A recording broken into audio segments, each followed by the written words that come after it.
Akin's father, Baba Akin, hadn't smiled in a long time. Once a strong, proud man, he was now confined to their small, creaky bed. A year ago, while driving a truckload of goods to feed his family, he had an accident that left him broken.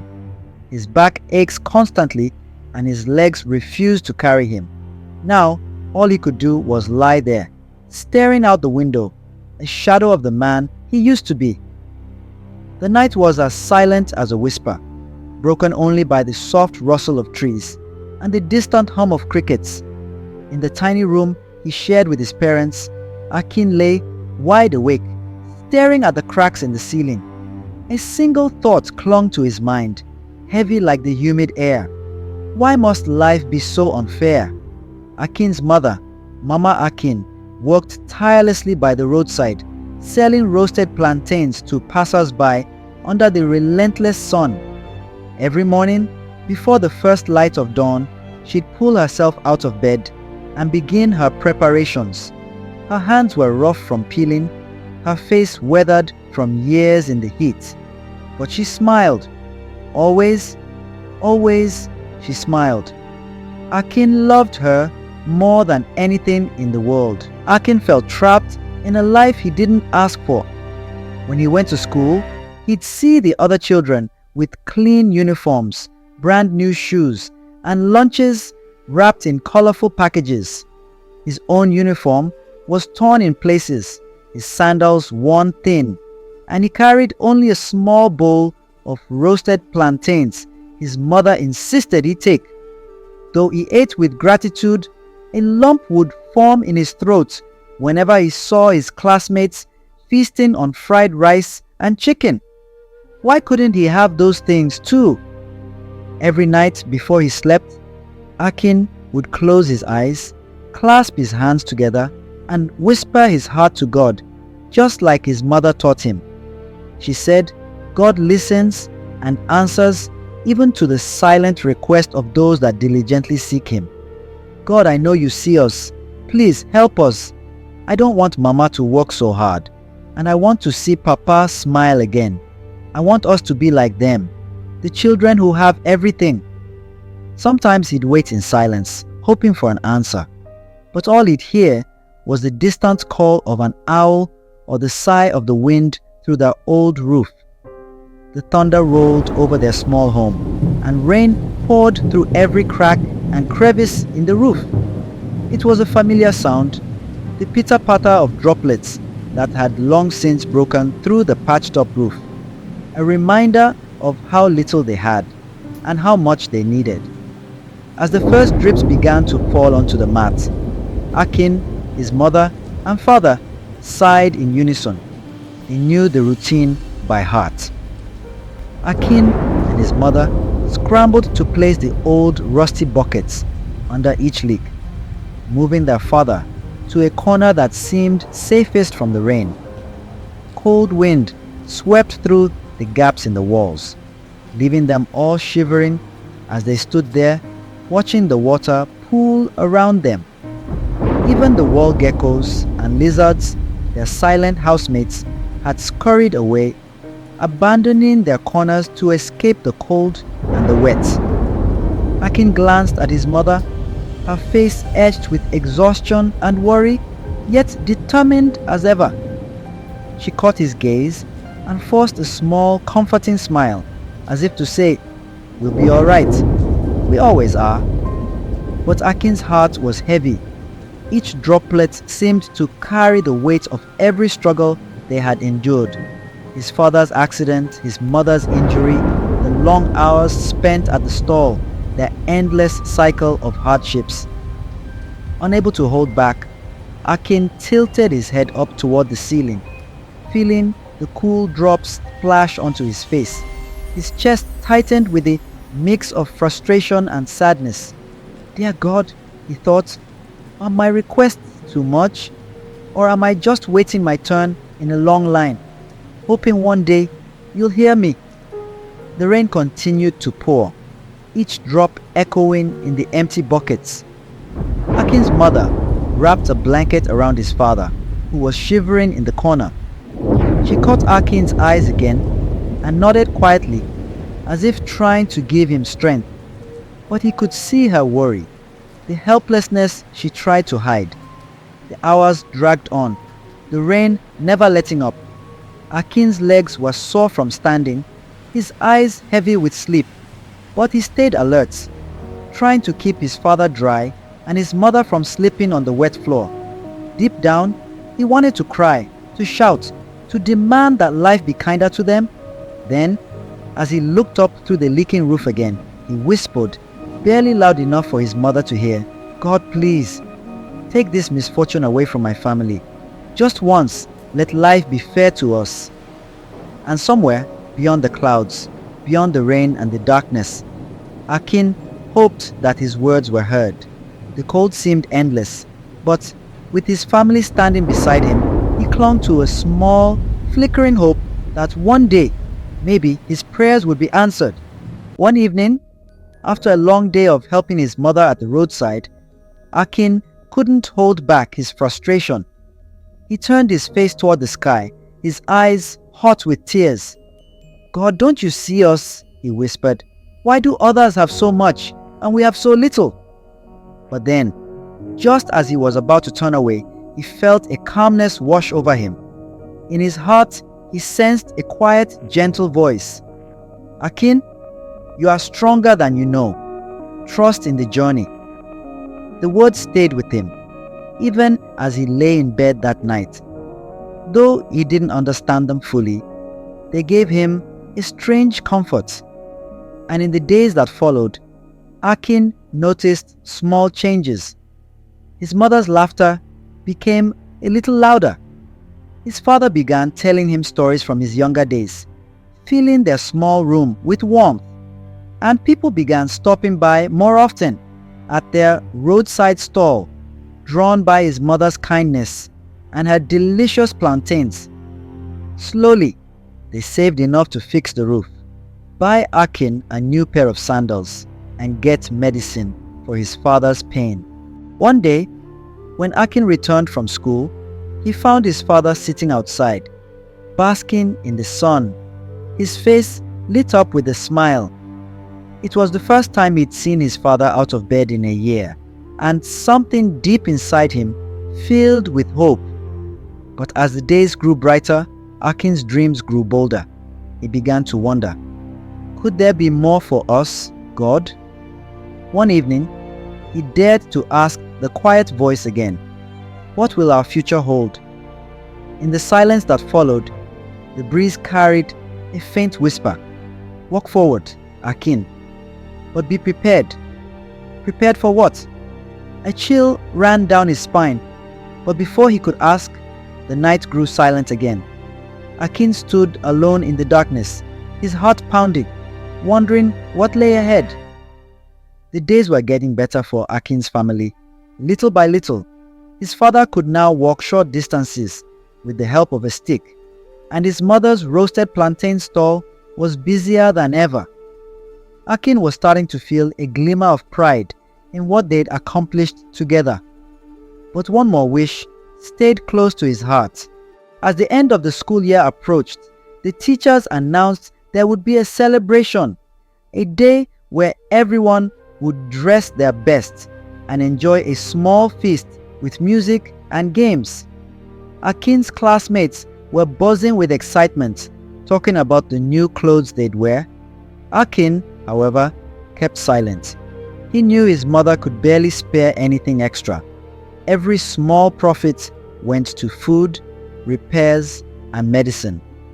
His school clothes were already patched up in places, and his sandals were worn down from the long walks to school, but the desire wouldn't leave him.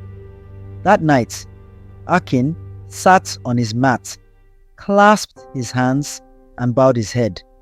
"God, you've done so much for us already, and I'm thankful. But if there's any way, please let me have new clothes to wear to the school party. Just this once. I want to stand tall with my friends." Days passed, and Akin tried to push the thought away. He knew his mother was saving for his school fees, and he didn't dare ask her for anything more. But a small hope remained in his heart, quietly waiting. Finally, on the night before the party, he returned home from the store, his shoulders heavy with resignation. Perhaps it was too much to ask, he thought. But as he walked through the door, he froze. On his mat was a neatly folded outfit, crisp and new, with a pair of polished black sandals beside it. His mother stood nearby, smiling with her eyes full of warmth. "Mama, how?" he began, but his voice trailed off in amazement. She reached out and placed a gentle hand on his shoulder. "Akin, I've seen how much you wanted this, even without you saying a word. We worked hard and we saved. Now, go tomorrow and enjoy yourself, my son." Akin felt a swell of gratitude, so deep it was almost overwhelming. That night, he knelt one last time, a smile spreading across his face. "Thank you, God. You always hear me, even when I don't think you're listening." Akin had never felt this proud or happy. The day had gone beyond his wildest dreams. Wearing his new clothes, he'd stood before his classmates and teachers, receiving an award for being the best in his class. And then, to his utter amazement, an NGO had announced a scholarship for him and a few other high-achieving students. It felt like all his prayers were finally being answered. As he walked home, his heart was full of gratitude. He couldn't wait to share the news with his parents, to see the look of pride in his mother's eyes and the joy on his father's face. But when he reached their small home, he noticed something strange. His mother was not there. Akin's heart skipped a beat. She had left that morning for the bush market, planning to buy a large batch of plantains to roast and sell for the next few days. She was always home by sunset, yet now the stars were out and there was no sign of her. Trying to push down his worry, Akin turned to his father, who lay on the bed, a faint smile crossing his face as he listened to his son's excitement. Akin showed him his award, and as he spoke about the scholarship, his father's eyes filled with pride. "My son," his father said, his voice weak but filled with warmth, "your hard work is paying off. You're going to have a bright future." Akin smiled, but worry pricked at the back of his mind. After helping his father with dinner and making sure he took his medicine, Akin tried to distract himself by cleaning up and arranging his school things for the next day. But his mother's absence grew harder to ignore with each passing hour. The night crept on, and soon the village was blanketed in silence. Akin and his father exchanged glances, both of them growing more anxious. His mother had never stayed out this late. Akin sat by the door, listening intently for any sound, his mind racing with possibilities. Did she get delayed at the market? Could something have happened on her way back? He whispered a prayer, clutching his hands tightly. "Akin," his father called softly, trying to sound reassuring despite the concern in his eyes. "Your mother is strong. She'll be home soon, I'm sure." But Akin could see the worry etched in his father's face. He waited in silence, the cool night air brushing against his skin, his heart pounding. Then, a faint noise echoed from the distance, and Akin jumped to his feet. But as he strained to listen, he realized the sound was just the wind rustling through the trees. The night wore on, and with each passing minute, the silence seemed to grow heavier. As dawn broke, Akin drifted in and out of sleep, his mind clouded by worry. He'd spent the entire night waiting, listening for his mother's footsteps, hoping she'd appear in the doorway with her usual smile. But the morning light brought no sign of her, and an uneasy silence hung in the air. Suddenly, the faint murmur of voices outside cut through the stillness, tense and urgent. Akin's heart leaped into his throat as he rushed to the door, his mind racing with dread. He squinted into the dim light, his breath catching as he recognized his mother, her arm draped over the shoulders of two farmers from the nearby village. They moved slowly, her every step unsteady. Her face was ashen and her clothes were torn, caked with dust and mud. She grimaced with each step as if fighting against the pain just to make it home. "Mama!" Akin cried, rushing to her side. The farmers gently helped her down onto the small bench outside their home. Her leg was bandaged with a rough cloth, blood staining the edges. One of the farmers turned to Akin and his father, who had struggled out of bed to see what was happening. "We found her by the edge of the forest, near the path leading from the market. She must have taken a shortcut, but there was a hunter's trap hidden in the undergrowth.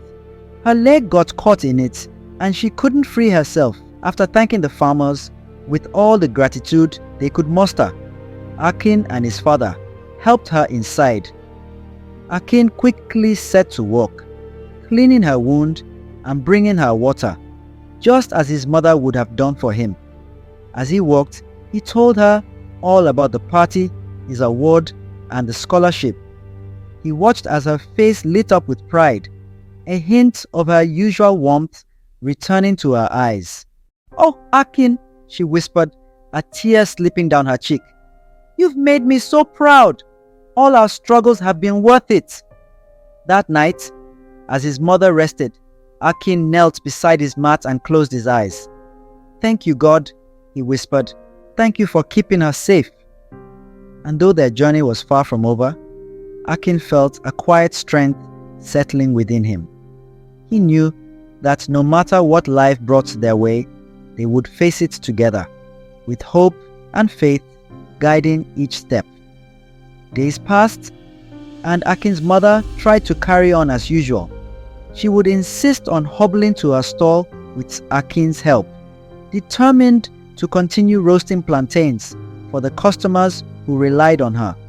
But Akin could see the pain in her eyes, and each night her wound seemed worse, swelling and turning an angry shade of red.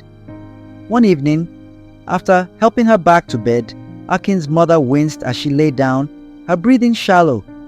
"Akin, my boy," she whispered, forcing a tired smile despite the pain in her eyes.